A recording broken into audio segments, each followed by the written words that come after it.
Florida. There's more NFL, there's more Puerto Rico, there's more everything in the world. I'm gonna start with fun in a second. And then one of the things we're gonna do today is, first we'll tell you about one of the greatest weddings in American history. What? What does that have to do with the show? You'll see. And can that really live up to its billing? Certainly one of the most patriotic. Okay, and then also a little bit later in the program, what else do I have for? Oh my God, a Republican says the most devastating things about Trump. I was actually shocked at what he said. So that's coming up in a little bit. But I told you guys that we won the Streamy for Best News Show on Sunday night. Well, we're up for Show of the Year, Best Show on the Internet tonight. But you can still keep voting today. So you do that through hashtag TYT for Streamies. Just tweet that. Tweet anything else you like with it. Tweet nothing else if you want. Retweet it, that also counts. The last day of voting, it's panic time. Go for it. And then tonight, watch ceremony, see if we win. Also, Anna and I will be presenting the Storyteller of the Year. Really great category that includes DJ Khaled. Okay, I don't know how to say it. How do I say it? Anyway, I better figure it out before the ceremony. Twitter.com/streamies. Brad Ehrlich is going to teach me before the ceremony. All right, let's get started. Let's go to Sean Hannity, okay? This is one of those stories that's just nothing but fun, okay? It's about Sean Hannity. He apparently got jealous of Lawrence O'Donnell's outtakes. So someone leaked that he's got his own. This is what happens during the show when they're going to a video clip. And then this is what he does while the audience is watching the video. Harry Shearer got his hands on this.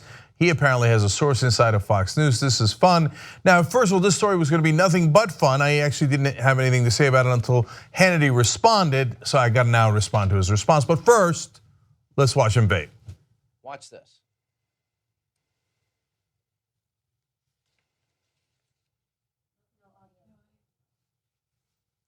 All right, there he goes. Okay, looks like the penguin there a little bit. Okay, depends on your take on it. You know, if you're a smoker, you might find it not so bad. There he is, with that stern look, doing the Marco Rubio, no problem. Little scratch there, maybe work with the earpiece. And game face, go.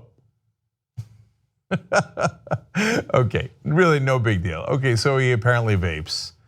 What's in there? Yeah, America wants to know. Okay, we might not find out. Presumably tobacco. So Hannity then tweets out in response to this, LOL, which is appropriate. It's not real. Enjoy his advertising on my radio show. I don't smoke cigars anymore. Well, I don't think anybody thought that it was a cigarette. It looked like he was vaping the whole time, and hence the graphic. But okay, that's fine. So far, still no story. It doesn't even look that bad. It's kind of funny, but it's not that, no big deal at all. Then he says this, nah, had to give them up, even during golf and fishing. Ugh, and I drink beer and occasionally vodka. I know liberals never do either. Okay, yeah, oh, of course, liberals also drink beer and vodka and do many other things. But the difference between you and us, Sean, is that we don't judge you for it. So that's why I don't care that you're vaping. I don't even care if there's weed in there. Okay, I don't want to get into the weeds on the story, but anyways, we actually want to leave you alone. We're not in favor of big government like you are. We think you should have personal liberty, and if you want to smoke or smoke cigars or vape, have at it, Hoss. We're not going to judge you on that. But you guys are the ones who are constantly like, don't do that, and don't do this, and So in this case, no one knows what was in it. So overall though, Sean, am I not merciful? Not guilty. And if you were guilty, I'd pardon you. Most reasonable man in America. Okay, we're moving forward, just a quick little fun story. Okay, hashtag TYT for Streamies. Did I mention that? All right, now let's go to healthcare. Wait, I have news on this, so I should do this, okay? We have news.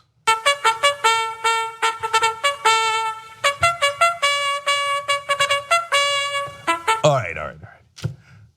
Repeal and replace, dead again. I know it's a zombie bill and it keeps coming back up, but they had until September 30th to somehow figure out how to get 50 Republicans to vote for it so they don't need Democrats. Well, it looks like it is not going to happen. Mitch McConnell came out and said, yep, we just couldn't do it. Couldn't get enough Republicans to vote for it. The Congressional Budget Office, which is nonpartisan, had come out and said, yes, it will still cost untold millions of Americans health care coverage. And yes, it'll be more expensive. And yes, it'll cover less. Pretty much disastrous news, which cost some Susan Collins, as you'll see in a second. And so let me give you the details on how this one is dead. The decision to shelve repeal legislation came during a weekly caucus meeting on Capitol Hill as leaders acknowledged that the latest proposal from Senators Bill Cassidy and Lindsey Graham lacked the support it required to pass. That's usually how bills die. So they did not bring it up for a vote because all that would do is cause further embarrassment since they don't have enough votes. And McCain might come back out there and go, which was super fun. Or okay, so the reason Senator Bill Cassidy, who was the author of this particular legislation, had to say this is because Donald Trump sometimes doesn't know how things work. So he said, quote, "We don't have the votes," which is the most obvious thing in the world. But Trump, after one of the first efforts to get rid of Obamacare had failed, was like, I don't understand what happened. Why didn't it pass? And then he was like fuming about the filibuster. The filibuster has nothing to do with this. Filibuster is 60 votes. This would have actually been a loophole around the filibuster. You just need 50 votes, which is not even a majority. Pence would break the tie and then you'd get it to pass, but you couldn't get a majority. You couldn't get 50 votes. So Trump says that he's very disappointed by a couple of senators, Republican senators. You know, he loves to hit his own side. Again, strategically, that might make sense in some cases.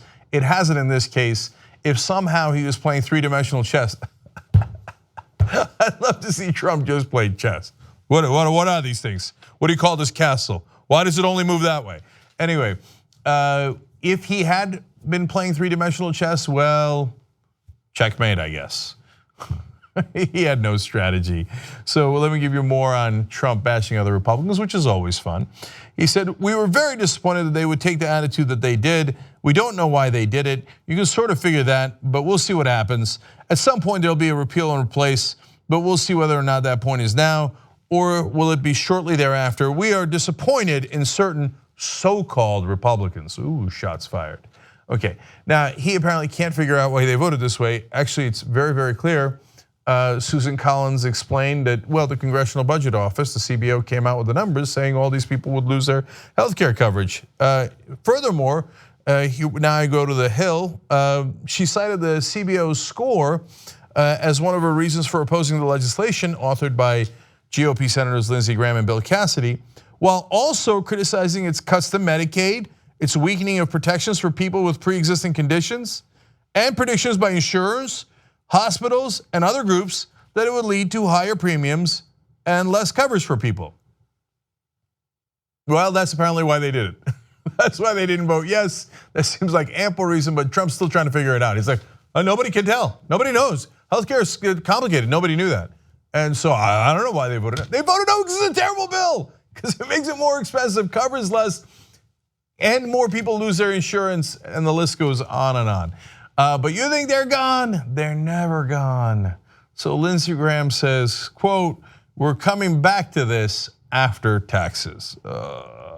What he means by that is they are going to try to pass a multi-trillion-dollar tax cut for the rich. That is their number one priority, has always been. This healthcare bill, the real reason for it was that it had about a $600 to $700 billion tax cut for the rich, but that was an appetizer. Now they're going to try to pass a $6 to $7 trillion tax cut for the rich. So now they're saying, well, maybe getting rid of Obamacare costing you guys insurance, but giving another $700 billion to our rich donors, that'll be the dessert rather than the appetizer. Wow, I really look forward to that. But one more thing, if Trump is still flummoxed as to why politicians didn't vote for this horrible bill that he loved and supported, if you look at the polling, CBS News had it at 20% approval. Well, that's pretty crappy. 20% is a miserable number. That might be another reason why people looking forward to getting reelected didn't vote for it. By the way, Obamacare now polling at 54%. The more Trump and the Republicans attack Obamacare, the more people like it. They're like, whoa, look, the premiums are a little too high, but at least people are covered. And if you have a pre-existing condition, they're not gonna let you die anymore. Now that we've seen the Republican alternative, Obamacare looks way better. So Donald, if you're still wondering and have no clue, which is usually the case for you, as to why this didn't work and how it might work in the future, call me. I can let you know. By the way, one thing that does cover everyone, has lower premiums and covers more healthcare as well, gives you more options, is a thing called Medicare.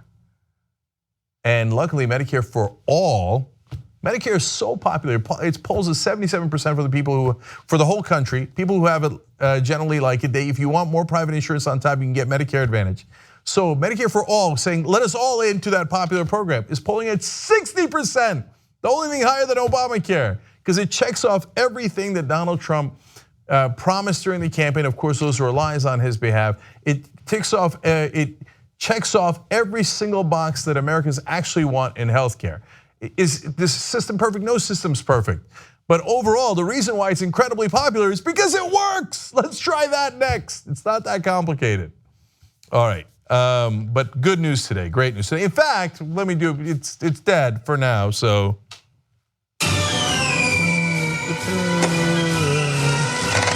It's dead, so it might mean that you stay alive. It is health insurance, that's how it works.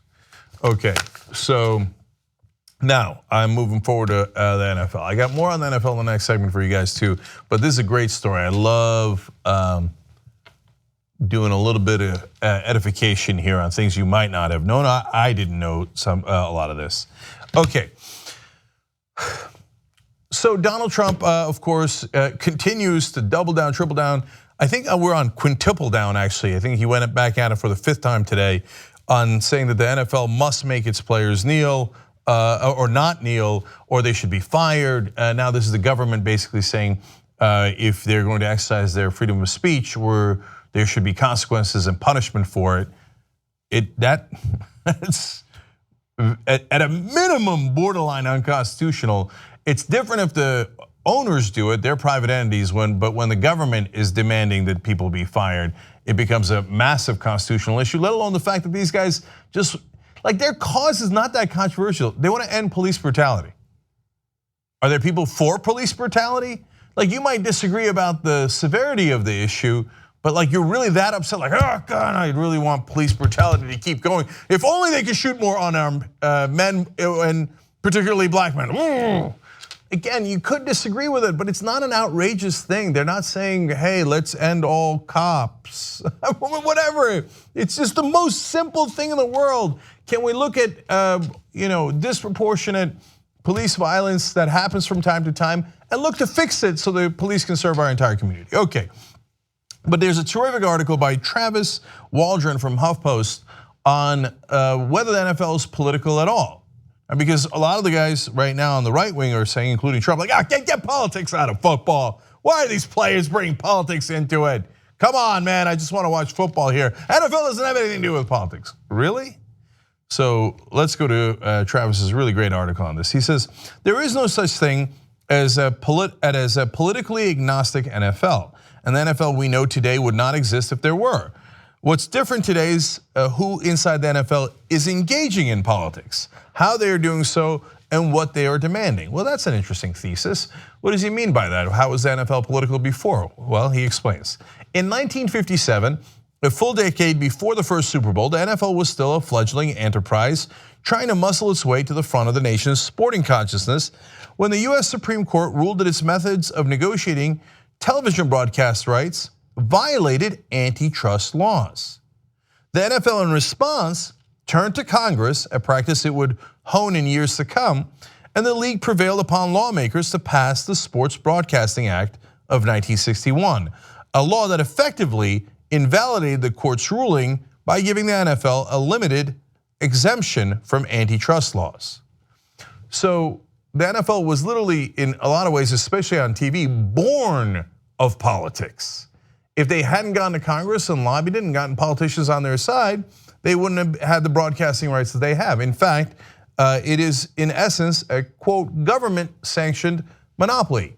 So a lot of the sports leagues are, and they to varying degrees with slight variances.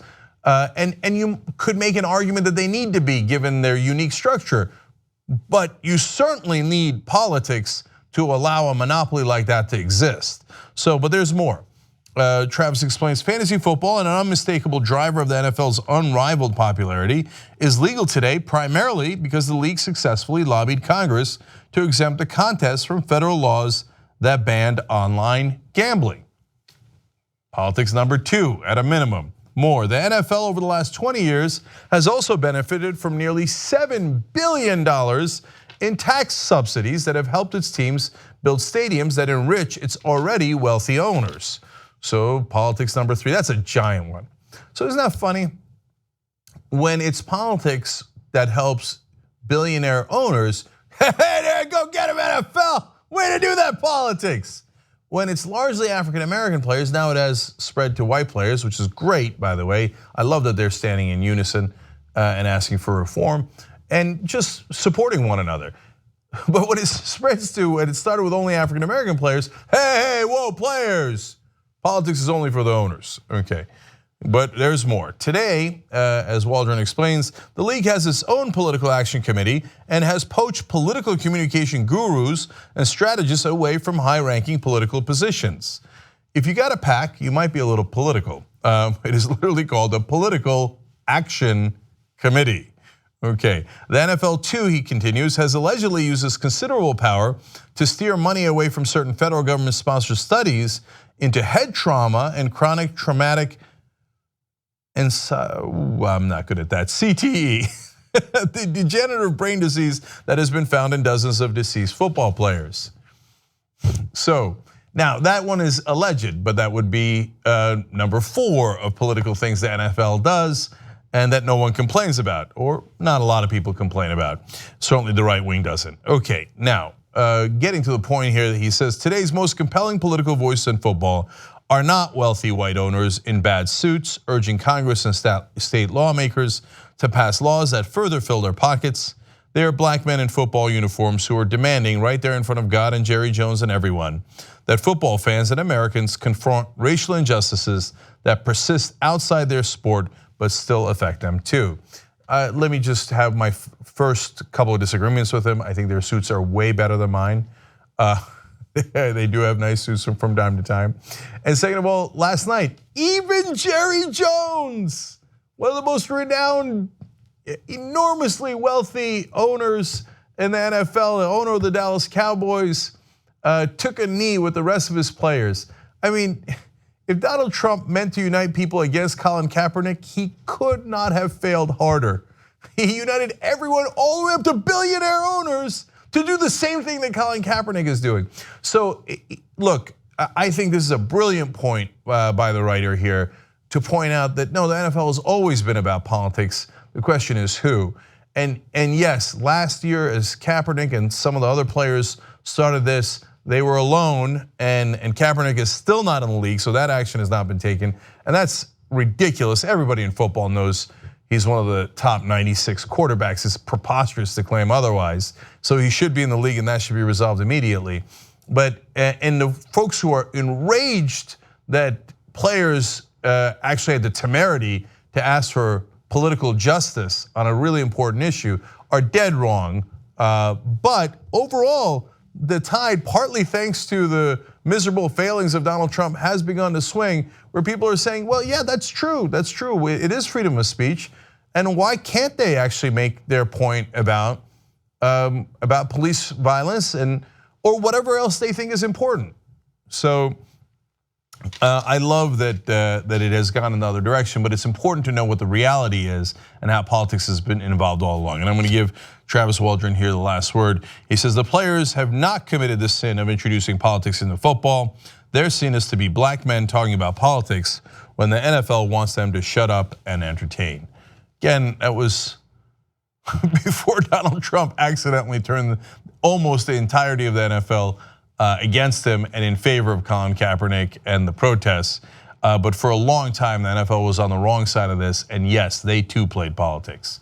So apparently, literally in this case, two can play at that game. All right, we'll be right back.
Young Turks. A couple of quick tweets. El Duende Chingon writes in, still less awkward than Hannity's MMA workout. Totally agreed, that was a hilarious video.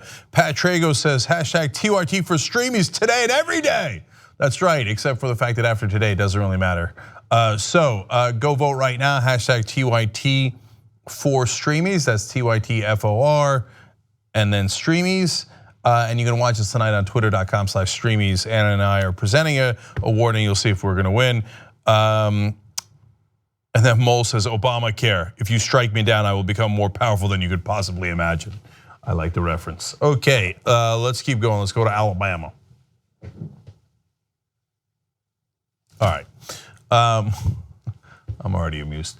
Okay, we've got an interesting race in Alabama that is happening today. They've got a primary on the Republican side. Jeff Sessions obviously became Attorney General and they need to fill that seat.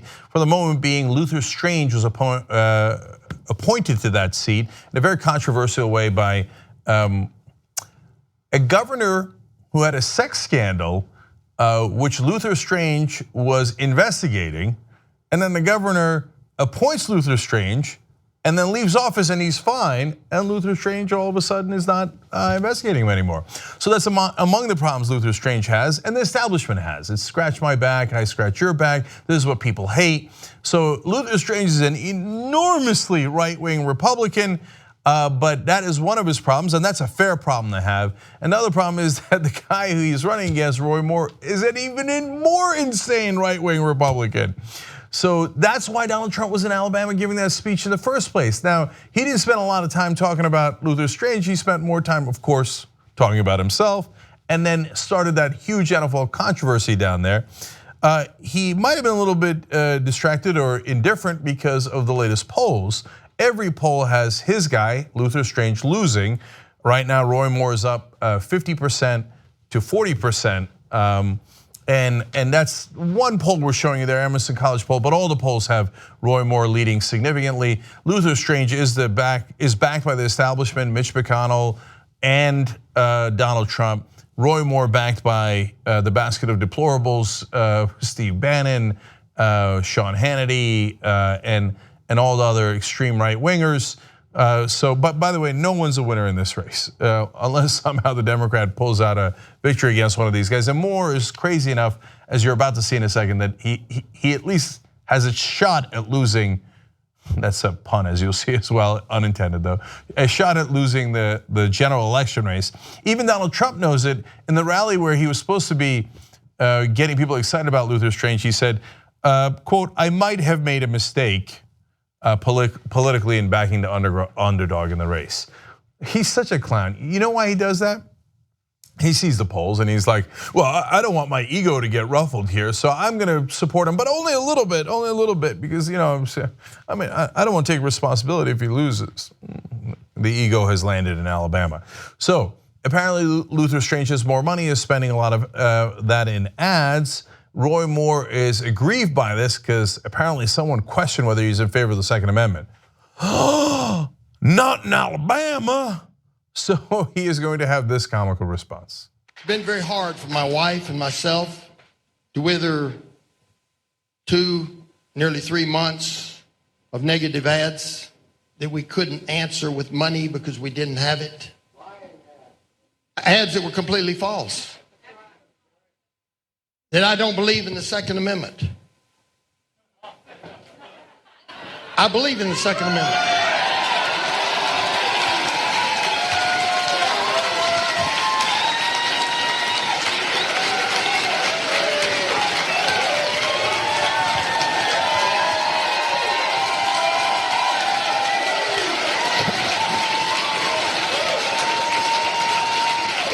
You know, they say guns are bad, that they kill. Well, I know a lot about guns. I'm the one that has used guns in combat.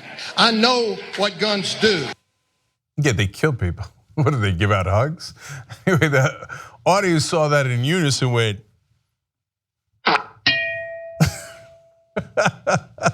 Yeah, he's got a gun. He could shoot any one of us at any moment. Or he could accidentally go off and hit us. What? Yeah! That's why this guy's leading. Only in America, brother, only in America, where your potential senator pulls out a gun and waves it at you and you go, yes, yes, I might accidentally get shot. My lucky day. This guy used to be Chief Justice of the Alabama State Supreme Court. He lost that job because he refused to listen to the Constitution. He keeps wanting to put up the 10 Commandments everywhere, among many other things.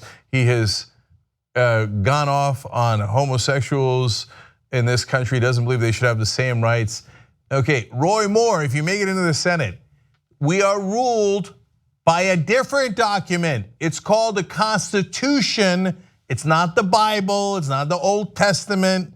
Okay, you're not running for Pope. But the good folks in Alabama, at least on the Republican side, are apparently likely to put him in a position where he might join us in the United States Senate. Ugh, God help us all. He looks so funny with that picture. All right, anyways, bless their hearts in Alabama. What else can I tell you? All right, let's move forward. Okay. Steve Schmidt is a Republican consultant. He's worked on many campaigns, including John McCain's. And boy, he is furious about Donald Trump's fails surrounding the NFL. Now, as you guys all know, Kaepernick took a knee. He was protesting police brutality and all the unarmed black men in America being shot, and just overall better training for cops and more responsive to the community. I find that protest to be so uncontroversial, but a lot of the NFL owners did not agree, and you know the rest of the story where Donald Trump comes out and attacks in Alabama and says that anyone who takes a knee should be fired and calls him son of a bitch, etc. The whole NFL, pretty much hundreds of players, and by the way, coaches and now NFL owners taking a knee and joining in the protests in response. But nonetheless, I was a little surprised by Steve Schmidt's reaction because it is so vociferous. So this is a Republican talking about this issue. Watch. To see him try to hijack this symbol, to wrap himself in it for the purposes premeditatedly, purposefully of dividing the country is the most disgusting thing I've seen in my lifetime, in my 47 years. And what Donald Trump is doing here is as terrible a thing, and maybe the most terrible thing that has ever been done to this country by a president of the United States. Despicable doesn't begin to describe. So I actually think that Trump's done worse. And by the way, I think Bush has done worse in some ways. And look, the Iraq war killed hundreds of thousands of innocent civilians. But I love his anger and his rage at him dividing us, and that's exactly what he's trying to do. You know, and here Schmidt is going to get even more specific. Listen. I saw a handsome young man on TV, an NFL player, and he got a little bit jammed up when the reporter asked him a question, is he a racist? And he didn't want to say it, so let me say it. I want to help him out. He's a racist, okay? You look at that speech in Alabama to an all-white crowd, right? We need to get real about this in this country. President of the United States goes down there, and he talks about us and those people. He came proverbially as close as you could possibly come to shouting in a rally the N-word. That's what he did down there. I know it, you know it, Harold knows it, we all know it. And for the Republican Party and its leaders, but for every decent American, we're coming up on the line where enough's enough with this. What he's doing to the country is tragic. Okay, very strong words, which I really appreciate. But he's not alone. You know, a lot of people are shaken by this. Again, I think Trump's done worse. I think Trump's done way worse on the issue of race. You know, there's 1,000 things that go into here. Birtherism, obviously, his response to Charlottesville, let alone what he did with the Central Park five black kids accused of rape. And he wanted them executed. It turns out later that they didn't do it. Even after he found out they didn't do it, he still said they should stay in jail, which is just outrageous, and there's no reason for it other than race. And here Schmidt's pointing out, look, when you talk about us versus them, but not like a slip of the tongue, but you keep saying it over and over again. We know which direction you're going with this. This is not coded language. This is obvious language. And then later in the show, we're gonna have a story for you guys. And if you guys don't know, show's live every day, 6 to 8 p.m. Eastern. Check it out on tytnetwork.com or youtube.com/tyt. And Anna's gonna come later in the program and tell us about a focus group that CNN did of Trump supporters.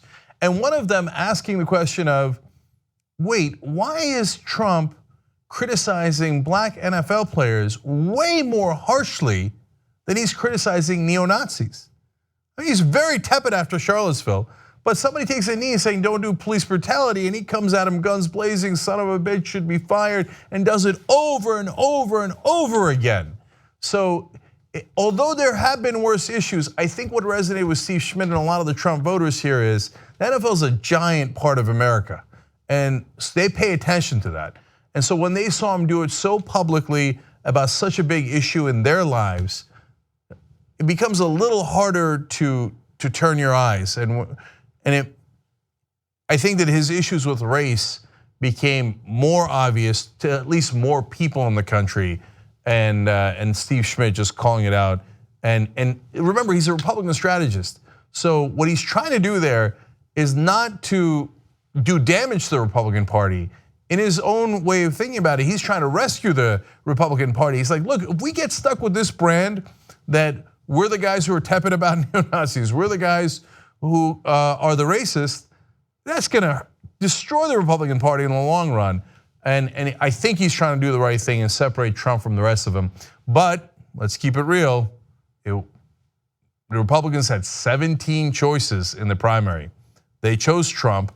And yes, he hadn't made the NFL comments yet, but he'd made plenty of those comments earlier. He had started birtherism. They knew what they were getting. And so Steve Schmidt might want to also look at the Republican voters. But meanwhile, it is much appreciated that he had the courage to call it what it is. Okay, now let's go to more anger on TV here against Trump.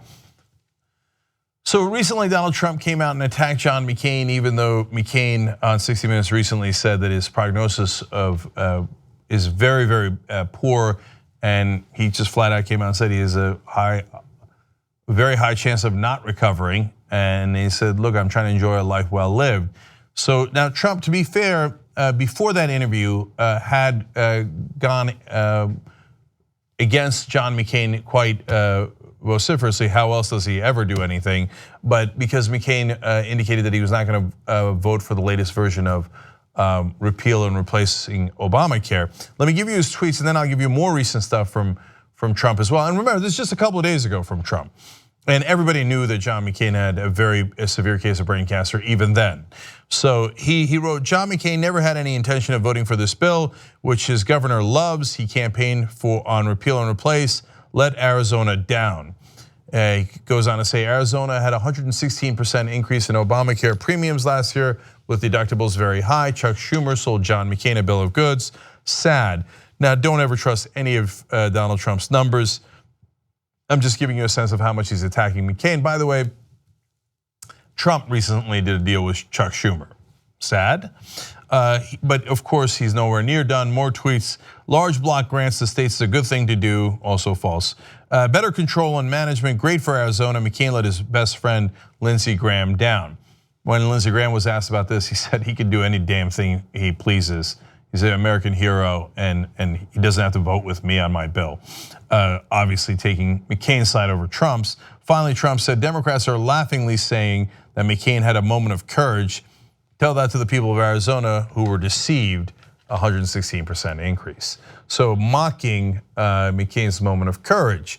Then he went to Alabama, had a rally, and ended a radio show as well, and kept on attacking McCain. Here's a clip from that.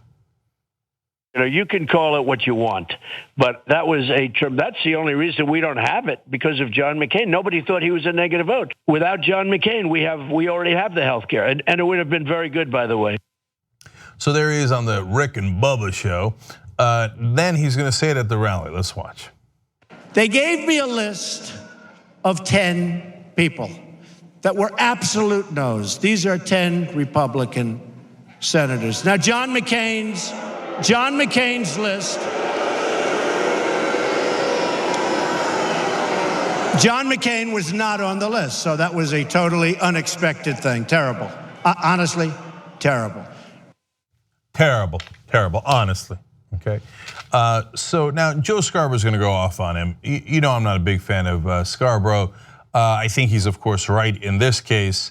But what, to me, the most important part is not just about Donald Trump. We already knew what kind of a vicious jerk that he is.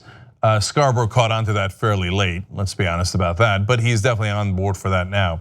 But it's also a commentary on the Republican voters. First, let's get it started. I mean, you have no humanity. If a man who's dying and you're using him for political punchlines on talk radio and also in audiences in Alabama. And by the way, for people watching at home, if you're in an audience and John McCain's getting attacked and he's fighting for life, all right, unless you were raised in a barn, keep your mouth shut, all right? Show a little respect, show a little dignity, show a little class. I like how Republicans like Scarborough just realized who their voters are. Yeah, no, you quartered these guys who are vicious. You did the Southern strategy. You used dog whistle terms against African Americans for decades and decades, and then you've come to find out that your base is full of vicious guys who will boo a guy who's dying of brain cancer. Color me surprised. Well, it turns out Scarborough at least is surprised. He's going to keep on going. A man who served his country in uniform when he could have done what Donald Trump did. Could have avoided the draft. His father was one of the most powerful men in America. He could have stayed home like Donald Trump, and he could have chased models. Do you have the character to do that? Well, actually, if you booed John McCain, you've already answered that question. Someone has failed you in your life, and you need to examine that. If you still go to church, you need to pray for yourself this Sunday morning in church. And then when you get your head screwed on right, and you start putting humanity ahead of politics, against of stupidity, against of the tribalism that is destroying this country, then go home and tell your children the story of John McCain and what he did when things got tough, and how he put others ahead of himself, ahead of his safety, even ahead of his freedom, ahead of his life. And if you can teach your children that lesson, maybe they will grow up to have a little more character than you. So look, I agree with all the things that he's saying here, but when he derides the tribalism, Trump didn't start that. Trump might be the culmination of that, but the Republican Party has been doing that tribalism for a long, long time now. And look, I often criticize Joe Scarborough for defending anyone in the establishment and the elite, and he's doing that here. But the guy's dying, so I totally agree with him that Trump has no bounds, and the people who are enjoying that and treating it like it's a wrestling match when a guy's life is actually hanging in the balance, that is not the right way to go. And yes, I agree they were not raised right. One last piece here. Well, it shows the extent of the nature of the party now that that's not what happens when John McCain gets mentioned at rallies by the president and his supporters. They boo. Yeah. Who raised them? Who raised these people? Because I guarantee you, I was raised in the same region, in the same socioeconomic background, going to the same Southern Baptist churches, going to the same public schools, going to the same public colleges, state schools that these people went to. So why ask? Who raised these people? Who have they become that they would boo a man who is fighting for his very life. And has served the country for and decades. has served this country in uniform, who is a prisoner of war for this country, who was actually told, you know what? You can be released from prison because your father's really powerful. He's a powerful man. And so just walk out of the prison, go home. You can be reunited with your family. We'll stop beating you. We'll stop putting scars on your back. Go home. You will be freed. And John McCain said, for those of you booing John McCain right now and are too ignorant to read a book, John McCain said, no, I'm not going to go home until all my men go home with me. You should keep your mouth shut. Now, all that is true, but remember, Republican voters had 17 choices. They chose Trump. They're still backing Trump. So Scarborough is right to be mad at Trump. And to be fair to Halperin and Scarborough, both guys I criticize often, but they're pointing out here, it's not just Trump. It is also Republican voters. And that's the state of the party as we stand right now. Now, if they reject Trump later, maybe they are a little bit better than Trump. But for now, they're not. That's the Republican Party. All right, when we come back, what I would argue is one of the best weddings in American history. I'll tell you all about it.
All right, back on the Young Turks, Control Left writes in, debate question for all future GOP debates.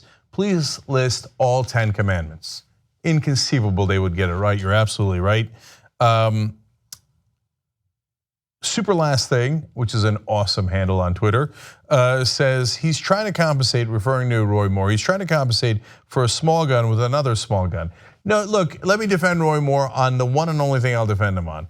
When I saw that he had a small gun, I was like, maybe he's secure in his manhood.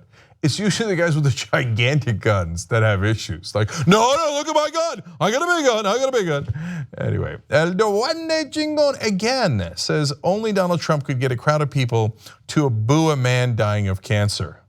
Very fair. Actually, super last thing. Let me go to Jesse Topfer from Super Chat on YouTube.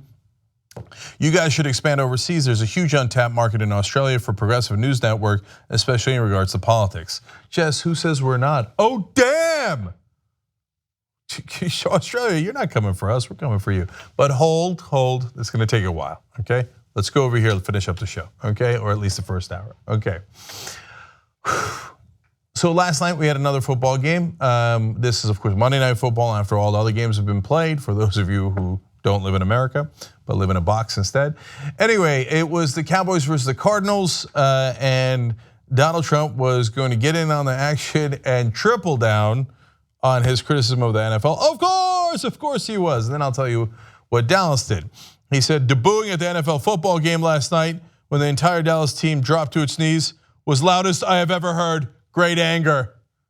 Okay, I heard it. It was definitely not the loudest I ever heard. There was definitely booing. They were in Arizona. So this is the worst talking point in American history. Like when Steelers didn't come out for the national anthem and they came out later in Chicago where they were playing Chicago, the fans booed. That's because they're the opposing team. And the Arizona players were also locking arms. So that makes no sense. They were booing the Cowboys when they took a knee because they're the opposing team. And look, I grant you that some of them might have been opposed to the kneeling or whatever, but that wasn't the only reason why. Okay, so let's show it to you, by the way. Here's what it looked like. And that was all the players, the coaches, and even, as you see right there, Jerry Jones taking a knee, the owner. The very, very wealthy, as far as we know, conservative, Chris Christie hugging owner of the Dallas Cowboys. Man, Trump is such a disaster. He got billionaire owners to take a knee in, not necessarily in unison with, but in sympathy with Colin Kaepernick, who they were keeping out of the league. Man, you are an epic fail. You're a living, breathing epic fail, Donald Trump. So, and Jerry Jones was not the first to lock arms with his players. Shahid Khan, the owner of the Jacksonville Jaguars was, but he was the first to take a knee. Now, that what they did was they took a knee before the anthem, and then they went and locked arms during the anthem. So they're trying to have it both ways. That's okay, that's okay.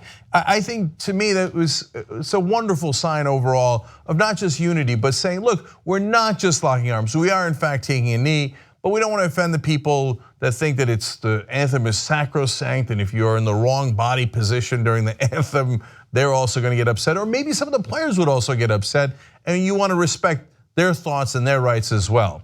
So, okay, so how does Trump take this? It's a double slap at him. Not only do they all take a knee, but during the anthem, they also lock arms. So no, Trump has a different take on it. And he says, but while Dallas dropped to its knees as a team, they all stood up for our national anthem. Big progress being made. We all love our country. As if he solved it. No, they took the knee against you. And they locked arms during the national anthem against you as a sign of unity, saying that what you're doing is unacceptable. It's not like they were the whole league was locking arms during the national anthem before you made your comments. It was only some of the players, and it was all as a show of unity for the protest that Kaepernick started. Now he's trying to twist it like, oh yeah, well during the anthem, the protest that they're doing, we're making progress. We're making progress. You are such a child, a sad, sad child, baby. Then Trump tweets, ratings for NFL football are way down, except before the game starts when people tune in to see whether or not our country will be disrespected. not worried about police brutality, not worried about African Americans and their plea for justice here, not worried about the freedom of speech of the players or anyone else. What's the ratings doing? What's the ratings doing? And then, is it true that the ratings are up before the game? No, there's no evidence of that. Just made that up. It's like, oh, but I got good ratings. I got them good ratings before the game, then they had bad ratings afterwards. Got you. No, you didn't get anybody. You're a fool. You turned the entire league against you. Okay, but he doesn't get it, man. He really doesn't. According to people who were at gathering of right-wingers, he had brought them in, he was excited. He thought he was winning. Oh my God. It's like Charlie Sheen standing on a roof with a machete going, I'm winning, I'm by winning.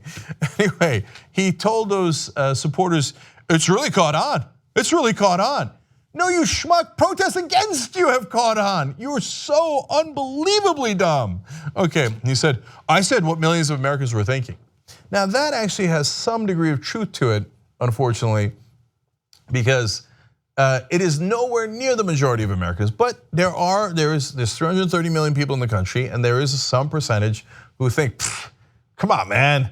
Not that police brutality is not that bad, and a lot of them might think that, and a lot of them might say that. But for most of them, I think they think, I just don't want to hear about it, because it's not my problem. I mean, if it's your 12-year-old son getting shot in a park in 2 seconds flat, well, that's your problem, not my problem. I just don't want to hear about it. It makes me uncomfortable, right?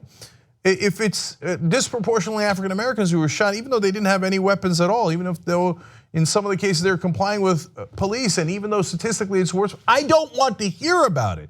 And unfortunately, that is true for a lot of Americans. Well, at least it was true until Donald Trump came in, and now the whole country's hearing about it because he bungled it so badly that he's turned hundreds of millions of Americans against him. So, but he can't stop. He's gonna double down further here. Let's go to video 1 where he's asked about it today. I think this is actually literally his 5th time doubling down. So is this quintupling down? Let's watch. Well, I wasn't preoccupied with the NFL. I was ashamed of what was taking place because to me that was a very important moment. I don't think you can disrespect our country, our flag, our national anthem. To me, the NFL situation is a very important situation. I've heard that before about was I preoccupied? Not at all, not at all. I have plenty of time on my hands. All I do is work. Don't say I have plenty of time on my tiny little hands. You're supposed to be focusing on Puerto Rico. You've got devastation down there. And he's like, I got plenty of time on my hands so I can go around picking fights with the NFL. Oh, and all I do is work. We see you golfing every weekend. We have TV cameras, we can see it, we have eyes. He's not done yet. It doesn't take me long to put out a wrong, and maybe we'll get it right. I think it's a very important thing for the NFL to not allow people to kneel during the playing of our national anthem, to respect our country and to respect our flag. The other dude there is like, what am I doing here? Who am I? Why am I here? Please make the pain stop. Okay. Anyway, when the president, the leader of the government, says that people should be made to kneel or fired if they kneel and should be forced to not speak their minds, we have a significant constitutional issue. If the teams on their own decide to take action, that's private action. When Trump does it, it's public action. And we're supposed to have freedom of speech in this country. And he's basically saying if you exercise your freedom of speech, you should be fired. That's a massive problem.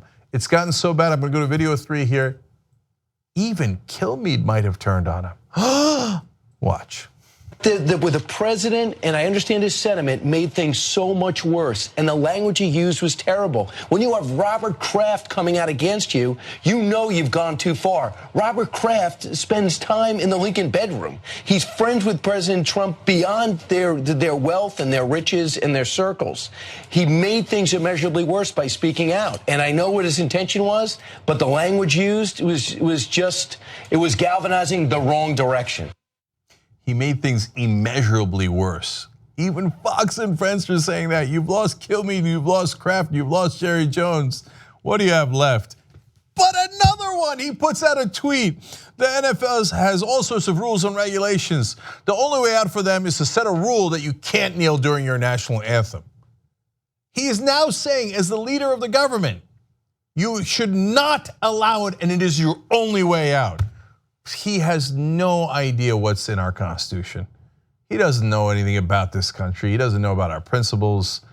All he cares about is himself. He's such a buffoon. And so when the NFL was asked about it, Joe Lockhart, that's the NFL's executive vice president of communications and public affairs, talked about how everyone in the locker room was united against Donald Trump's comments. And then he had this nice little comment. He said, everyone should know, including the president, this is what real locker room talk is. Damn, nice little reference to the Access Hollywood tapes from the campaign. Shots fired, and friendly fire. Trump is a disaster. He's not winning with this strategy, in this case, quite literally. Okay, now we turn to Puerto Rico for a second and his reaction to that. Okay, so a lot of folks are concerned that Puerto Rico is in terrible shape and Donald Trump's too obsessed with the NFL. Let me give you an update on Puerto Rico. The mayor of San Juan said just yesterday, we've been canvassing one by one all of our elderly homes, finding our elderly, and I'm not kidding, we had to transfer 11 of them in near-death conditions, no food, no water, no electricity, and really the sanitary conditions were deplorable. HuffPost goes on to explain hospitals and care centers for the disabled are running out of diesel, Cruz added, that's the mayor of San Juan. Certain hospital patients, Reuters reported, have been evacuated to the US, but others await an uncertain fate as generators fail. So things are in horrible condition there. Already 16 people have died in Puerto Rico alone.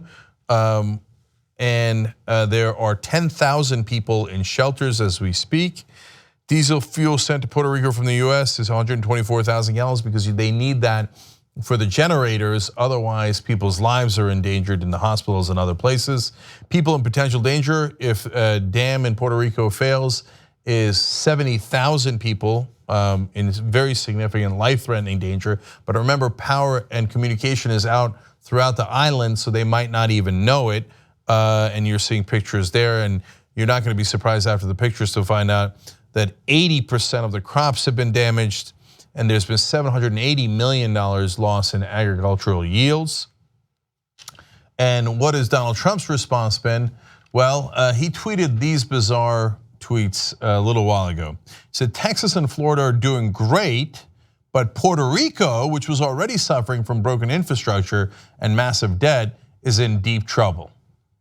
Why would you phrase it that way? Look, I don't think he's doing it consciously, but I think he thinks, you know, Puerto Ricans, they were already in debt. They were already a mess. Texas and Florida are doing great. Just go help them. You're the president. Yes, Puerto Rico is a United States territory. He got heat for all these tweets. I'll tell you his reaction in a second, but let me give you the other two. He said, its old electrical grid, which was in terrible shape, was devastated. Much of the island was destroyed with billions of dollars owed to Wall Street and the banks, which sadly must be dealt with. Food, water, and medical are top priorities and doing well, hashtag FEMA. Like, do you think that he is bringing up the Wall Street debt as a like, hey, that's outrageous that Wall Street has got them over a barrel here when they're suffering? Or that, hey, Puerto Rico has different rules for how to handle their debt than the rest of the United States of America, and that's fundamentally unfair. First of all, there's no way he even knows that. No, it appears that in the context of those tweets, he's saying like, they already owed all this money to Wall Street. These Puerto Ricans, I don't know what I'm gonna do with them. But he can't have sympathy or empathy for anyone he doesn't associate with. And so I don't know if that's look, some people are not gonna wanna call that racist, but that's fine, you can call it whatever you like, but he has empathy for people who look like him and who are in his circles. And more than even racial, which in this case I think there's plenty of that going on here, and you can make your own judgment call on it or not, I'm giving you all the facts here. But it's like he said about his cabinet. He said, look, I put rich people in my cabinet, I don't want poor people in my government. Because he thinks rich people are successful and good people. Poor people, They owe money to Wall Street. You owed money to Wall Street. He went bankrupt 6 different times. But he thinks, no, that's okay. I've always been among the rich. So I'm a good guy, and others, they're not winning. They're not winning. They're a mess. Don't call. He's in essence calling them a mess here. And of course, with no sense of self and irony or any of that stuff, to know that he actually was known as the king of debt. But of course, his daddy bailed him out over and over again, and apparently at one point, so did the Russians. So I guess he thinks that's okay, as long as maybe he's gonna call the Russians and get them to help Puerto Rico. Anyway, since he took a lot of criticism for that, he put out a statement later today saying, no, Puerto Rico, quote, is very important to me. And Puerto Rico, the people are fantastic people. I grew up in New York, so I know many people from Puerto Rico. I know many Puerto Ricans, and these people are great people, and we have to help them. The island is devastated. Some of my best friends are Puerto Ricans. I mean, I lived in New York. I mean, they're not really my friends, but I saw Puerto Ricans in New York. Great people, great people. No, I'm gonna go help them. And he finally said he is gonna go down there and visit. He just didn't want to get in the way earlier. Okay. Make of it what you will, but it doesn't seem like it's his top priority. Okay, last story for you guys in the so-called first hour. Okay. So we've had a red wedding, and we know how that turns out. That turned out well. But there are weddings that turn out great. Red, white, and blue weddings. What in the world is that? Now, I'm going to argue that this is one of the best weddings in America. I'm going to show you a little video of it, and you're going to go, what's going on here, okay? It seems innocuous enough. Let me show you the lovely wedding here, and then I will tell you why this lovely couple, I think, did something incredibly patriotic and why I want to give them credit. Let's watch. Today is one of life's happiest occasions, but marriage involves many emotions, good and not so good. Be each other's support system. You will have all of us to lean on as well, but on a day-to-day basis, you will need each other. Listen, be patient, communicate your needs, and don't forget that friendship is one of the foundations of your relationship. Friendship, laughter, and love. Now you might think that looks like a lovely wedding, but a fairly normal one. Wrong. Those American heroes are Justin Hayashi and Rebecca Chan. You know what they said to their guests? They said, don't give us any gifts. Instead, please give at wolf-pack.com/wedding. I'm not kidding. So they asked every guest to give to Wolfpack instead. How much do I love these guys? So they got no gifts for their wedding. All they got was people giving to a cause that they really believe in, which is to, of course, get money out of politics so we end the corruption in this country. So that people aren't just represented by the elite anymore, but that the Americans can have a true voice. And so I was moved by that. They visited here as well. And I thought, you know what, why don't we not only thank them, but take it up a notch. So they've already raised thousands for Wolfpack, but can I say 100,000? How amazing would that be if it turns out their wedding registry raised $100,000 for an amazing cause? By the way, a cause that 93% of Americans agree with. 93% of Americans say that politicians represent their donors over their voters, and they're absolutely right about that. But could you imagine caring enough about that to make that the focus of your wedding, at least your wedding registry? What wonderful, thoughtful people. wolf-pack.com/wedding. Go donate to their, not just their cause, but to their wedding and to their lovely gesture. So Justin and Rebecca, wonderful job. In fact, Wolfpack got together and they wanted to thank them at their latest gathering. So this is some of the state leaders, and I want to show you their thank you. Thank you, Rebecca and Justin.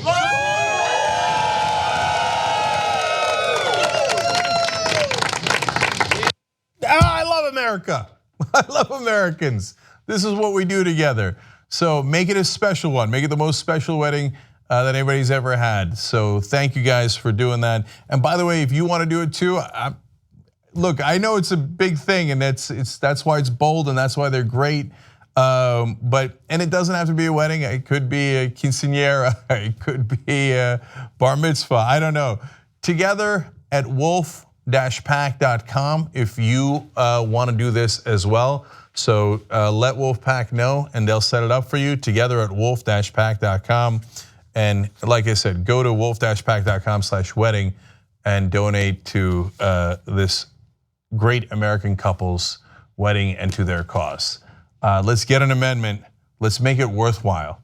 So can you imagine we pass that amendment? They get to say, hey, look, we were a huge part of it. And that would be absolutely true. Can I see $100,000 in their wedding registry? All right, guys, I love you. We're gonna take a quick break here.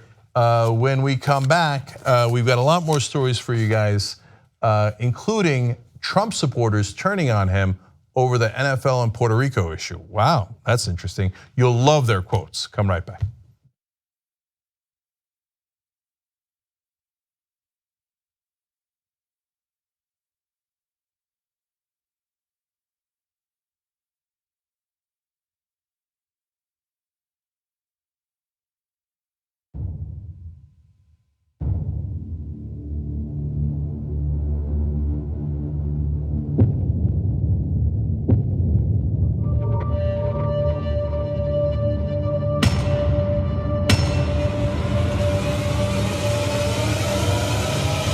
He's a war hero. 5.5 years. He's a war hero because he was captured.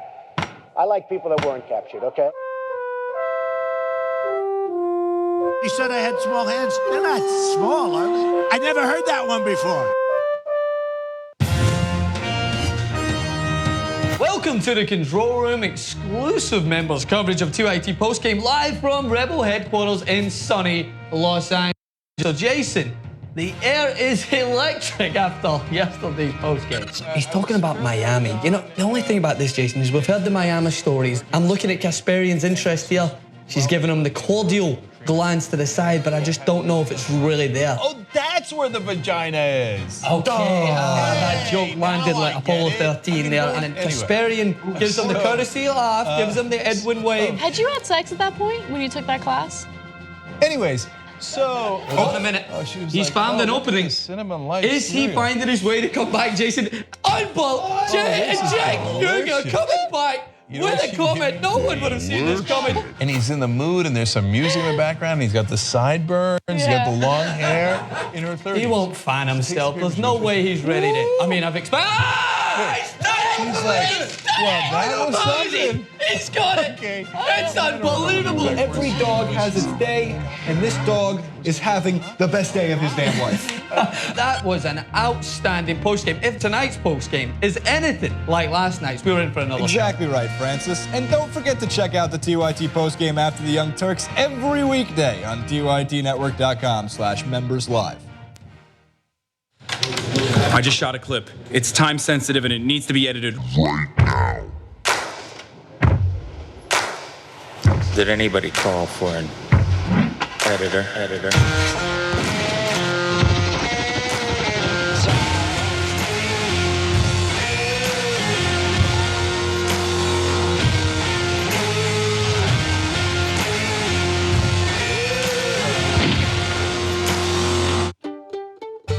Need this in an hour. But you're an editor too. Fuck you.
right, back on the Young Turks, Cenk and Anna with you guys. We do have the Streamies tonight. I did a tweet, #TYT for Streamies, which is what we're asking you guys to do. And I said, if you retweet this, you'll help us become the best show on the internet or win that award. And what I'm hoping for is for you guys to do it, of course, but also for the trolls to accidentally reply to it, and that'll count as a vote. Don't tell them. Come on. Voting's almost over, so keep going, keep going, keep going. All right, a couple of quick tweets for you guys, not related to that. Adrian Ginn says, I'm concerned this is becoming an anti-Trump thing rather than inequality and brutality of the law on minorities. Well, Adrian, I think you're very largely right about that, but it's at least getting more attention to it. And some percentage of Americans are going, wait, why are they taking a knee? Yeah. Which is a question they weren't asking before, so it's a good thing. Old Turk writes in, Drumpf, I have plenty of time on my hands, all I do is work. Analyze that, it won't take long. Yes, indeed, it's not that complicated. Your mama says, I don't think people understand how disastrous it is to live for days on end without power. Stop and imagine it for a moment. No power means no refrigeration, no water treatment plant operations. Can't charge your phone. No power for medical equipment, no lights, no nothing. I mean, that has got to be incredibly frightening. One other thing about that, guys, and we're going to talk about it in a second, but people can't get in touch with their loved ones in different parts of the island, and they can't drive to it either. So they have no idea if they're okay or not. Yeah, and look, I just brought up they can't charge their phones, and that sounds frivolous, but remember, their power grid is completely knocked out, which means that their landlines aren't working, and the only way that they can maybe communicate is if they can use their cell phones in a specific location and get the reception necessary to reach out to people. So to find out if their family and loved ones are okay or not, and to vote for the Young Turks at #TYT for Streamies. What? I'm just kidding. That's inappropriate, right? That's inappropriate. Okay, all right. Speaking of inappropriate, that leads us to the first story. Yes, all right. CNN has been speaking to Trump voters ever since he's been elected, and I love these panels that they do with the voters because it kind of gauges where they're at in regard to their support for Trump. Have they lost their support for Trump considering all of the different scandals he's been involved in, the infighting, the drama on Twitter? Well, Alison Camerata is usually the CNN reporter who speaks to them, and she wanted to know whether or not the latest kerfuffle involving the NFL impacted their support. Take a look at what they had to say. How many of you are feeling just as positively today about Donald Trump as you were on election day? 2 of you. How many of you are having some second thoughts or reservations or regret your vote? 3 of you. Okay, so Jordan, what was the moment that you started regretting your vote? A lot of it had to do with his choices for cabinet officials. I'm a high school teacher. His choice for the Secretary of Education is completely unacceptable to me and most of my colleagues. Why? What's the problem with Betsy DeVos? Inexperienced. She now is in charge of public education. She doesn't seem to believe in it. And that was a very big detriment to me. Peyton, what was the moment that you started having second thoughts? He's a businessman. I thought he could get the deals done. And once I started seeing that he was too busy tweeting or not really understanding the kind of way Congress and politics really works, I was a little disappointed. What did you think he could pull off? I was hoping for his travel ban to kind of go through and not be so divisive. I was hoping for a health care repeal and replace. Mark, how about you? I think it was the day after Inauguration Day. Wow.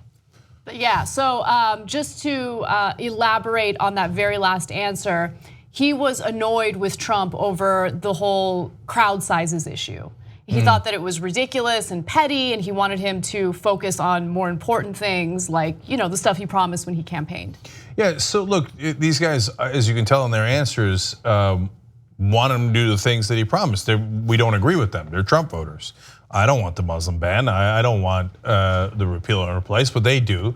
But they're starting to get annoyed with him. By the way, you think, CNN, fake news. Well, no, they have these panels. This is the first time that I've ever seen a majority flip, or even really a significant minority. One panel that was done recently, it wasn't CNN to be fair, it was another group. It was 25 for 25. They all were still supporting Trump. Right. They had not turned at all. And most of the CNN panels, no one had turned.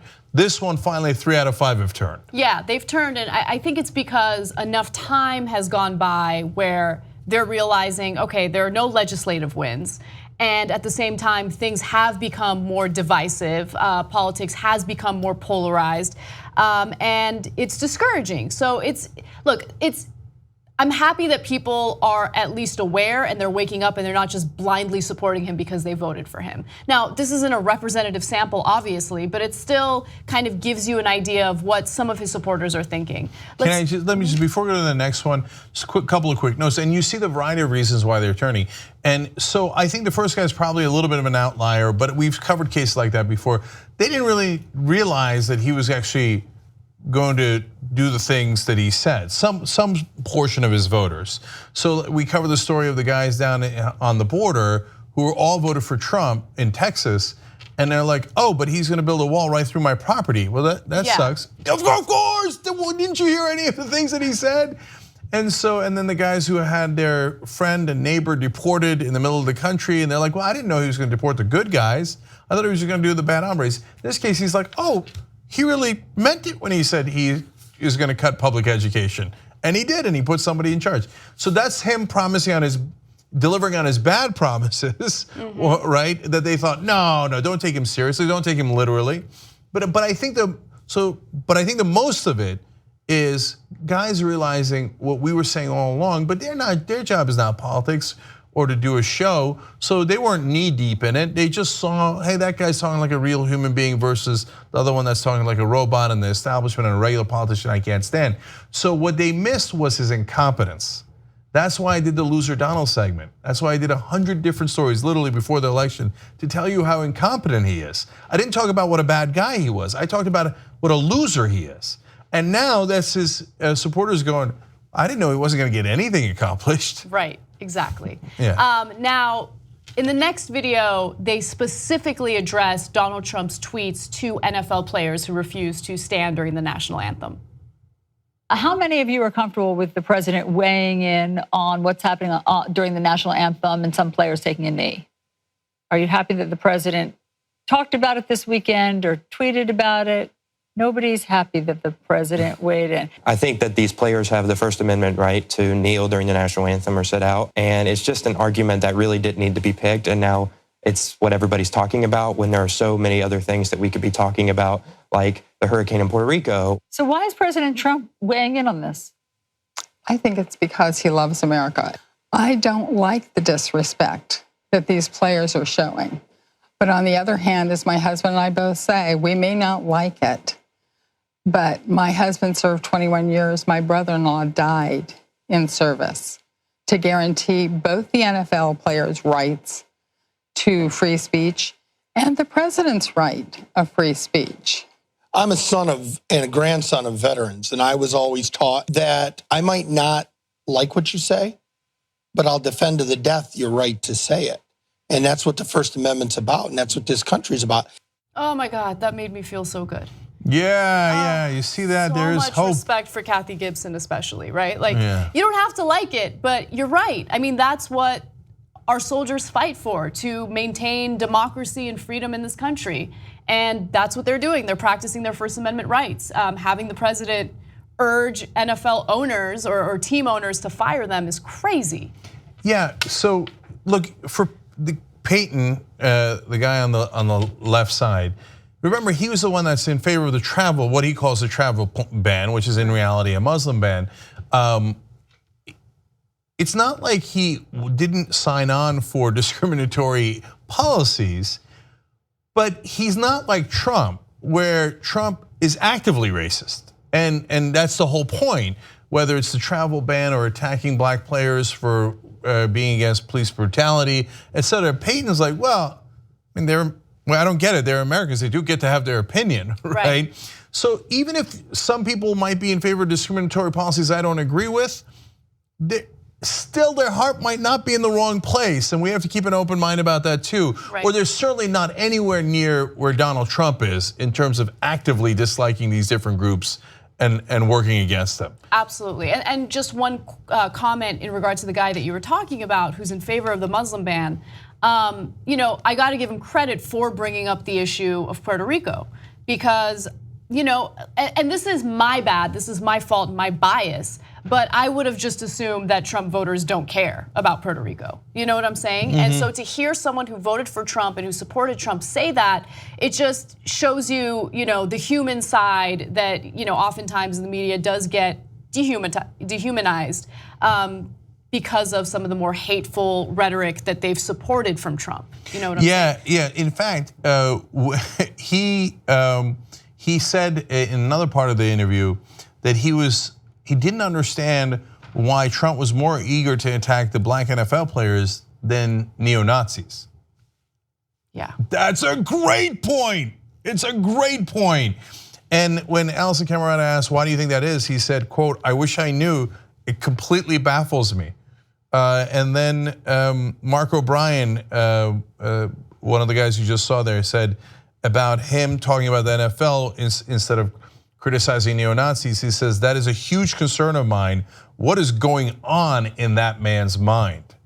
So this is really heartening because more so than, hey, we're gonna get him politically and all that talk. No. It's encouraging to see that, yes, still at the end of the day, some Republican voters, unlike Trump, do understand the point of the country. They do understand that we can disagree, but still respect the freedom of speech and respect other races. Absolutely. And be unified against things like neo-Nazis. Of course that should be the case. But with Trump, after Charlottesville, it's like, there are good people on both sides. He hasn't even said that there are good people on both sides of the kneeling issue. Yeah. He just calls them sons of bitches and says they should be fired. It's crazy. It is absolutely nuts, and it's good to see that really conservative Americans are saying, hey, we get it. We know what this country is about, and it is diversity of opinion, and we're all allowed to have our opinions, and it's weird that the president doesn't understand that. All right, moving on to other news. There's been quite a bit of backlash against NFL players who protested Donald Trump's statements on Twitter in regard to those who refused to stand during the national anthem. Now, one example of that was when Patriots players decided to kneel instead of stand after Trump's tweets. These are players who just stood for the most of the time and then realized, okay, well, we need to unite and we need to support those who want to kneel. Well, Stephen Pena, who is a public official in Brockton, Massachusetts, said some pretty negative things about Patriot players who joined in on the protest. Now, he's with the Parks and Recreation Commission, and he left a comment on a Facebook story about kneeling Patriot players in which he referred to them as turds for taking a knee during the national anthem. But it gets worse. He says, turds, your dumbass isn't paid to think about politics. Dance, monkey dance. Now, again, this is a public official, right? In Brockton, Massachusetts, he's with Parks and Recreation. He got quite a bit of backlash after he made those statements on a public forum online. And so he just wants to make sure he clarifies what he meant by monkey. He didn't mean for it to be racist. He says it was not meant to be a racist comment, and if it was taken as such, that's regrettable. Okay, so look, there is a small percentage chance that this guy's totally clueless and doesn't know that is a derogatory comment aimed at African Americans a great majority of the time. But even if we grant him that, which I don't, I think that's a small chance that he made an honest mistake. Even if you were to grant him that, though. So your thing is, okay, so if you are an entertainer of any sort, you're my monkey. And so you're, unlike other Americans like plumbers and guys who take care of parks, you're not allowed to have an opinion, and you're not allowed to be concerned that maybe your kids are gonna get shot when they're unarmed, like it happened to Tamir Rice in Cleveland. You're not allowed to participate in the process because you're there for the entertainment of this Stephen Pena guy, right? And so you're supposed to dance for him like a monkey. So it's such an asshole thing to say any way you slice it. I just feel like, the people who are up in arms and make these types of statements online just fundamentally misunderstand what this country is supposed to be about, right? Political activism, political discourse. I mean, that is the heart of democracy, making sure that people feel free to speak their mind and say what they need to say about a particular political issue. They don't want that. They want to shut them up. So are you not in favor of free speech? Are you not in favor of a democratic system where people are able to take part in voting, in voicing their opinions, in engaging in this type of rhetoric? It's crazy to me. And if you didn't know that the great majority of the athletes doing it are black, and that that's a derogatory thing to say about blacks, and that might get you in trouble, you also haven't shown very good judgment as a public official. But wait, it's about to get much worse, not for him, but for the next guy. Yes, okay, so then there's the issue of a volunteer fire chief in Pittsburgh. He was upset because of the Steelers protesting. Now, the Steelers did something a little different from the Patriots. They decided to stay in the tunnel during the national anthem instead of coming out and standing during the national anthem. And so Paul Smith, who is a volunteer firefighter at the Cecil Volunteer Fire Station #2, posted a derogatory response on Facebook, which was directed at Mike Tomlin. He's the head coach, and he used a racial slur. So I'm not gonna say the racial slur, you guys know what it is, but I will read you his comment. He says, Tomlin just added himself to the list of no good N-words. Yes, I said it. So he seemed pretty proud of his statement there. Thought it was bold. So let's pause there for a second before his eventual backpedal, so he doesn't get himself in trouble. First, a no good N-word. No lack of clarity here. Okay, I know that no matter what anybody says, people always but maybe it wasn't racist. I mean, that was as clear as you can possibly get. There's no way to spin that. Yeah, and so remember that the players are protesting in the first place because they're treated as less than equal. And part of the idea here is Black Lives Matter. So here's a guy saying, oh yeah, you're a no good N-word. So thereby validating the idea that some people think that your life isn't equal. Exactly. And so there's just no lack of clarity. But the second part that's amazing is, he's a fire chief, he's a public guy, he says this publicly on Facebook and feels emboldened to say it. It's okay, I can come out of the closet now. And he adds, yes, I said it, take that, you N-words. Now, I mean, what are we supposed to do here? Are we supposed to have understanding for them? It's crazy. So, I mean, what if they're going into a situation where there's a fire in an African American's house? Is he not going to want to rescue them because they're no good N-words? That's right. So that's, look, the reason why these stories matter, and it's not random private citizens, these are public officials. In this case, we're talking about a fire chief. And if he perceives a certain group of people as less than, as not as important, as not as valuable to society, then does that impact the way he does his job?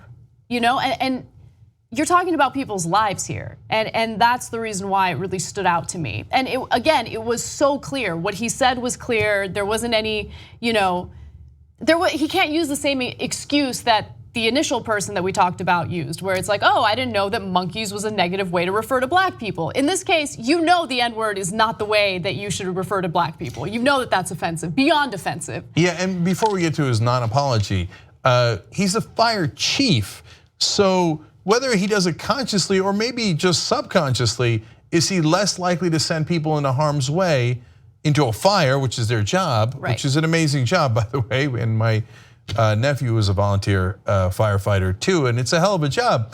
But is he maybe going to take less of a chance if it's an African American household as opposed to a white household? Well, if he thinks that you're not equal, maybe. And then if your kids die because no, we can't have it. That's crazy. So now his non-apology. He says, I am embarrassed at this. I want to apologize. I was frustrated and angry at the Steelers not standing the anthem. This had nothing to do with my fire department. I regret what I said. But here's the thing. There have been countless times where I've been angry, let's say at a story that we're covering. And my initial reaction isn't to talk about their race or say something disparaging about their ethnicity, their race, their background. Have I said offensive things about certain people? Absolutely, but my mind just doesn't go there. The fact that his mind immediately went to no good N-word, I mean, there's no excuse for that. Yeah, so there's 1,000 ways to attack people, and we would know, but attacking them based on their race makes no sense at all. So, and look, here he says, I regret what I said. Well, hey, Cenk, is that an apology? No, it just means I regret I got in trouble for it. Remember, his original comment was, yeah, I said it. Yeah. And now all of a sudden, oh, I regret what I said because he's embarrassed by it. And then but the thing that annoyed me the most was, I don't want, this had nothing to do with my fire department. Yeah, we know that. We're not putting it on your fire department. We're putting it on you as the fire chief, who probably shouldn't be a fire chief. You know why he's saying that? Because he's hiding behind the fire department. Nobody was criticizing your fire department. We were criticizing you. So when you say, I don't want this to be on the fire department. In other words, remember, I'm with the fire department, okay? And it's not fair to blame them. Well, nobody's doing that, so problem solved, okay? So yes, these guys exist, man. And if you're not black, you could be outraged by it, and we're outraged by it, and that shows that you have empathy, and God bless your heart. But even if you're in that category or not in that category, just think for a second, if you are black in this country, and you know a certain percentage of the police chiefs and the fire chiefs and the guys who drive ambulances, and the list goes on, don't think that you're equal to other people, and they think that your life doesn't matter as much. But don't complain about it. Okay, don't protest in the streets. That would be inconvenient for people, and don't be peaceful in your protest either, where you just kneel during the national anthem. Just don't complain. You're not allowed to. Yeah, that's their take. I even hesitate talking about it to some degree because I feel that it's so depressing. But look, the way that we're going to get past it is to talk about it and to tackle this and to solve this as a country together. Because it is unacceptable for a certain percentage of Americans to think I might not get rescued because of what that guy thinks about my whole race. That is very, very unfortunate, and unfortunately true for a percentage of Americans. But let's all get better together, and the way you do it is first recognize the problem. And thank God for Colin Kaepernick, because he helped to highlight this issue, which leads to more people recognizing the problem. Unfortunately, these guys and Donald Trump, our president, are not among the people who recognize it. But at least I think a majority of Americans do, and at least now a majority of the NFL does. Okay, we got to take a break. When we come back, we've got a lot more stories for you guys, including cops who are being reprimanded for being against cop brutality. Okay, when we return.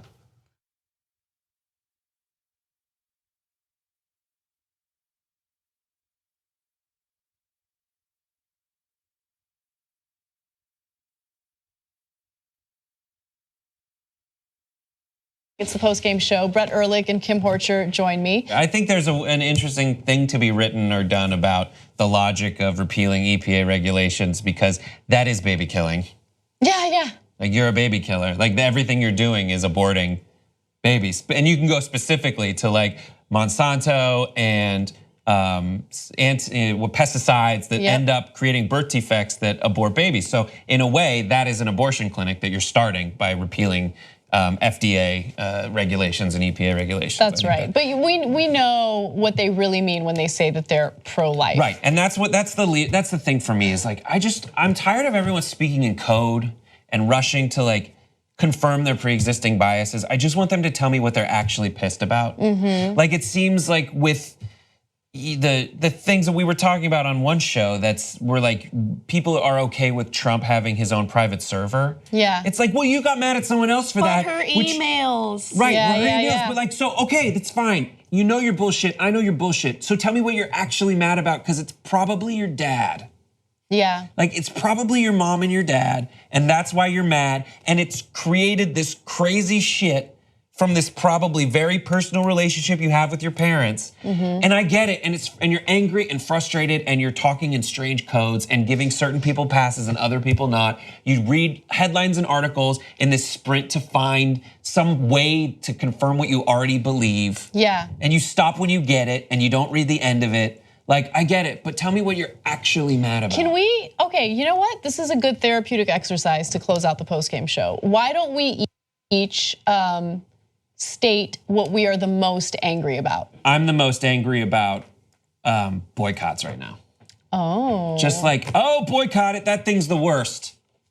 Like if I were to get into a business right now, it would be litmus paper sales.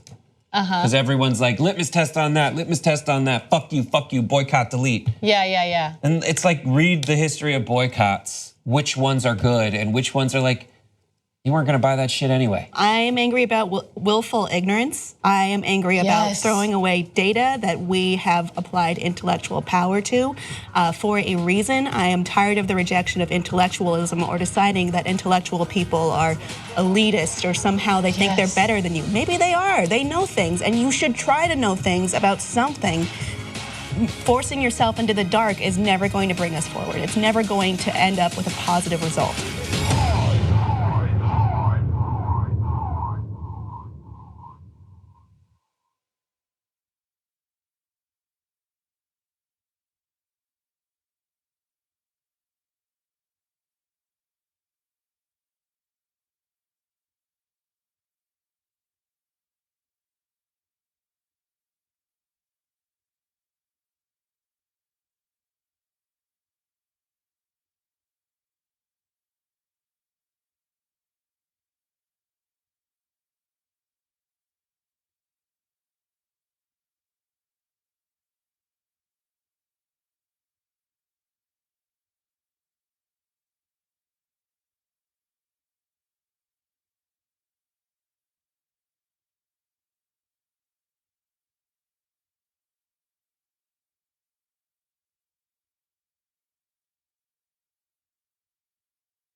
Back on the Young Turks, Cenk and Anna with you guys. Joshua Capo Beta writes in, Anna is bae every single day. Oh my God, I love you. Thank you. That's very nice. John Connor writes in, I'm thinking Anna Kasparian's dressed for a later function. Hashtag good luck TYT. Hashtag TYT for streamies. Yes, I am. A lot of people are commenting on my hair. Thank you for the nice comments, but don't get used to it because this took way too much time to do. Someone was like, oh, Anna's hairstylist needs a raise, which means me. Oh, okay, all right, yes. Well, we do many jobs at once here. Yes, we are gonna go, like I said earlier in the show, we're gonna present for Storyteller of the Year, which is kind of cool. I'm not sure I've ever presented for an award before. Neither have I. And then we're up for Show of the Year, hashtag TYT for streamies. Voting's still going on. And that's how you vote, through Twitter, by doing hashtag TYT for streamies. Okay, member shout outs, David Stowe and Kimberly Ann Cunningham. Thank you guys, we appreciate it. You get the whole show, of course, ad-free. If you're a member, tytnetwork.com/join. And today, since we got to run to the streamies, Steve and Dave are gonna give you an extra post game, okay, which is awesome. All right, what's next, Casper? All right. 2 police officers in Chicago have been officially reprimanded after a photo featuring them went viral online. Now, in the photo, they are shown kneeling in solidarity with NFL players who also kneel during the national anthem. And this whole story came about when an activist approached them and asked if they supported people like Colin Kaepernick. So the officers were approached by an activist named Arleta Clark, who asked the two officers whether they were opposed to police brutality and racism. They responded in the affirmative, knelt down in solidarity with Clark, Kaepernick, and the broader message. So that was what you saw in that photo. It was posted on Instagram, went viral, and for the most part got a lot of support. But after enough people saw it, of course, there are gonna be some who are opposed to it. And the police department was notified of the image, and they released a statement indicating that these police officers would be reprimanded. Now, I also want to be clear that the department does have a pretty strict policy when it comes to partisan political speech while on duty. They are obviously in uniform and they made a political statement, and so that's the reason that the department is giving for reprimanding them. Department members are prohibited from participating in any partisan political campaign or activity while on duty, including but not limited to distributing campaign literature or wearing or displaying political paraphernalia. Now, the official statement from the department is as follows. We are aware of the photo and we will address it in the same way we have handled previous incidents in which officers have made political statements while in uniform, with a reprimand and a reminder of department policies. Okay, so I'm a little split on this. I mean, I get it, they have a policy. Yeah. Now, and at the end of the day, it's a reprimand and a reminder of department policies. Yeah, they'll live. They'll I know. be okay. Some people are mistaking that as these officers getting fired. They're not getting fired. Yeah. Okay. Now, on the other hand, they're not really doing political paraphernalia. It's not like they're saying vote for Bob or Susie or Republican or Democrat. It easily could have been interpreted as not a political statement. And then think about what the statement is. It's against police brutality, and they're police. I hope that all the cops agree that they're against police brutality.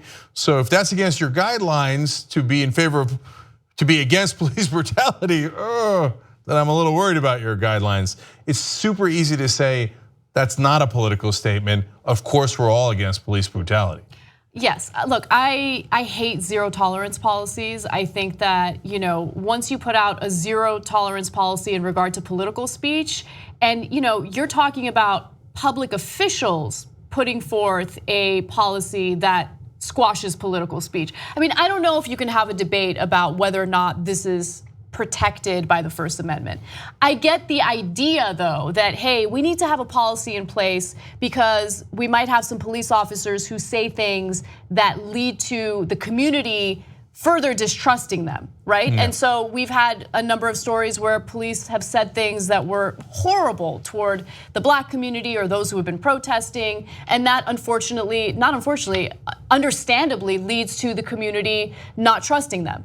However, like in this case, I feel like this is something that should be protected, right? It seems like the only time cops get reprimanded or face a punishment is when they criticize other cops or call out other cops. And I think right now, more than ever, we need the good cops to come forward and be like, you know what? No, we're not gonna stand for this. All of these, murders against people who are unarmed, we're not gonna stand for this. We gotta change the policing, we gotta change the training. That's what we've been asking for. And now finally we have these two cops who made a mild statement by kneeling in a photo and they get reprimanded. So, look, I totally agree with the policy overall. I don't want a cop showing up in a MAGA hat, right? I also don't want a cop showing up with a "I'm with her" sticker, okay? Or even a Bernie So Punk t-shirt, which you could get at shoptyt.com.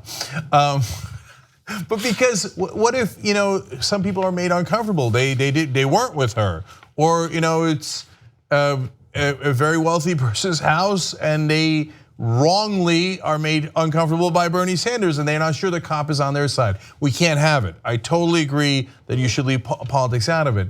But Kaepernick taking a knee and doing, raising their fist, and all the players now doing it, and even some of the NFL owners doing it, are not saying we're against cops. They're not saying we're against any race, certainly, right?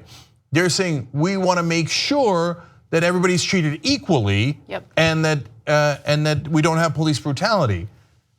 Especially if you're the police, you got to agree with that message. Right. And so, and the last thing is that a lot of people have a wrong impression of cops. So They think, for example, we're against cops. That's crazy. We talked about it a million times. We want better training for cops because there are cops and we want them to protect the community, all of the community, and we want them trained better to do that so they don't shoot as quickly, et cetera, right? And then some on the right think, oh, the cops don't like you guys. I'm sure that's true for some of the cops, but that's actually not at all true for a lot of the cops. I know from my personal life, I mean, cops are shouting out at me all the time, but not in that way. No, so and they'll be like, hey, Young Turks, hey, I watched your show, hey, keep going. In DC, in New York, in LA, in DC when I got arrested for civil disobedience to get money out of politics, as I was going to do the paperwork, one of the cops was like, Young Turks, keep it going. Okay. Yeah. Now, I don't want him going to somebody else's house and saying that because that would be political, right? But so not all cops are alike. That's ridiculous way of thinking on either side, right? It's great. I love to see them doing this, saying we're against police brutality. I wish the department was a little bit more understanding of it. Yeah, absolutely. And just one comment in regard to cops liking us or not liking us. It's not our job to care about cops liking us, right? It's our job to do the best we can with these stories and be honest with you guys and give you the facts. But I have a tremendous amount of respect for the cops that watch the show, see some of the criticisms that we've had in regard to police training, and they've been receptive to it and understanding. So much love to them. All right, moving on to something completely different. College basketball drama, that's what's happening right now. Bribes, corruption, a lot of shady dealings, and apparently a bunch of people have been charged in a federal corruption case. Let me give you the details. The people implicated in this case involve coaches at Auburn, Oklahoma State, Arizona, and Southern California, and they were all accused of accepting bribes in exchange for offering to steer players to preferred financial advisors, business managers, and agents. Now, the attorney who is, essentially investigating this case had a press conference where he kind of specified the weight of these charges. So I want to just quickly show you that video and then I'll fill in the blanks. Coaches at some of the nation's top programs soliciting and accepting cash bribes. Managers and financial advisors circling blue chip prospects like coyotes. And employees of one of the world's largest sportswear companies secretly funneling cash to the families of high school recruits. In all, we have charged 10 people in 3 separate complaints. 4 college basketball coaches, 3 people associated with professional managers and advisors, and 3 with ties to the major sportswear company, including its global marketing director for basketball. These men allegedly participated in two different but related schemes. In the first, college coaches took cash bribes from managers and advisors in exchange for directing players and their families to those bribers. In the second scheme, managers, advisors, and those affiliated with the sportswear company worked together to funnel money to families of some of the country's top high school recruits, upwards of $100,000, for the players' commitment to play for the schools sponsored by that company. Okay, so that's what's going on. Keep in mind that these players are not allowed to get paid while they're in college. They're not considered professional athletes. This whole situation is frustrating because a lot of people make a lot of money off of these athletes, but they're not allowed to make any money. And then there is, this shady stuff going on behind the scenes to try to ensure that the talented players go to these specific universities and that they sign with specific brands. In this case, Adidas. A top Adidas executive and 2 associates were accused of arranging illicit payments for high school stars and their families to secure athlete commitments to Adidas-sponsored schools. So first reaction is relieved to find out the Justice Department's still working. So, and I say that not in regards to busting the players or even the coaches, but there was a company involved, Adidas. Yeah. And they still actually did an investigation and got them. And look, even under Obama, that didn't happen that often, or not as often as it should have. And under Trump, we just did a story yesterday where it was in regards to banks and not sneaker companies, but they were basically like, we're just gonna let them police themselves. Right. So when you see the Justice Department doing a good investigation, finding out something going wrong, bribery, and actually doing something about it, I felt like, yes, okay, a little bit of justice. And it's amazing how lucrative these deals are, because in just one of the incidents, an assistant coach got $91,500 to direct the players to a financial advisor. So that financial advisor is going to make so much more money off those players later that the $91,000 is a small percentage to give, and that was just one of the bribes to that guy. So there's a lot of money at stake here, which then finally leads me to the point that Anna was making, which is that it's outrageous that they're not making money in the first place, which leads to problems like this. Right. Because there's so much money to be had here that if you bottle it up and you make it illegal, it's going to just flow out in terms of bribery, etc. So look, I know what a lot of guys think. What difference does it make? They're going to go to the NBA and make millions anyway. No, not all of them. So the NCAA's profit and the college's profit and CBS and all the other networks profit from all their playing, and only a small percentage of those guys make it to the NBA. Those guys provided entertainment and didn't get paid anything for it. The scholarships are great, wonderful, but it's not fair. They didn't get the salaries that they could have gotten if it was a professional sport. And even for the guys who make it, some of them get injured. Right. So they spent their best years in college and they never got paid for it. Exactly. So many people are making money off of them. And yeah, scholarships are great if you want to go to college for free and that was what your objective was, right? But for a lot of them, their goal is to be in the NBA. And in this case, it's just, the whole thing is annoying and crazy. And I get that they make a lot of money for the schools. However, it also costs the schools a lot of money, especially when you consider how much the head coaches make and all that. Anyway, we got to go. All right, guys, much love. Wolf-pack.com/wedding, already 3,000 raised. More soon. Bye-bye.